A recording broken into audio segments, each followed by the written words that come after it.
പണ്ട് ടിപ്പുവിന്റെ പട്ടാളം വരുന്നു എന്ന് പറഞ്ഞ് നമ്മുടെ രാജാവ് സ്വർണവും സ്വത്തും ഒക്കെ ഒളിപ്പിക്കാൻ തുടങ്ങി. ആ കൂട്ടത്തില് 101 ചൂട് സ്വർണം രഹസ്യമായിട്ട് നമ്മുടെ മധുരനായ്ക്കരുമായിട്ട് ഇടപാടുണ്ടാക്കി തമിഴ്നാട്ടിലേക്ക് മാറ്റാൻ ഏർപ്പാടാക്കി. നമ്മുടെ ഈ കാട് വഴി പോകാനായിരുന്നു പ്ലാൻ. 4-5 ദിവസത്തെ നടപ്പുണ്ടേ. അങ്ങനെ 101 കാണിക്കാർ ചുമട്ടുകാരും കുറച്ച് പട്ടാളക്കാരുമായിട്ട് ഇവര് കാട്ടിക്കറി. അതിൽ പിന്നെ ഇവരാരും കണ്ടിട്ടില്ല.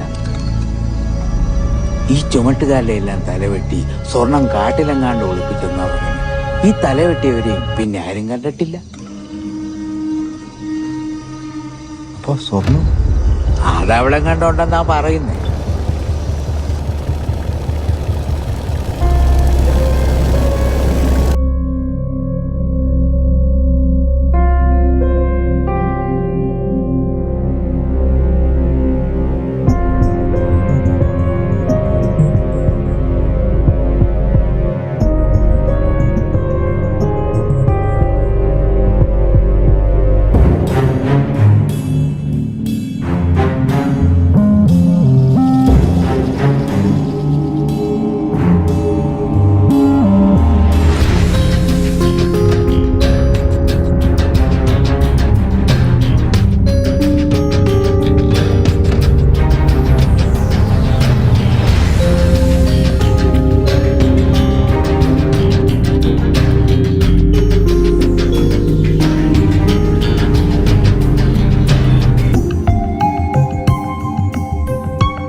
നിധിക്ക് ഇപ്പോഴും കാവലുണ്ട് സാറേ.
മണിയേട്ടാ, കളി കഴിഞ്ഞൊക്കെ നമുക്ക് പോയാലോ?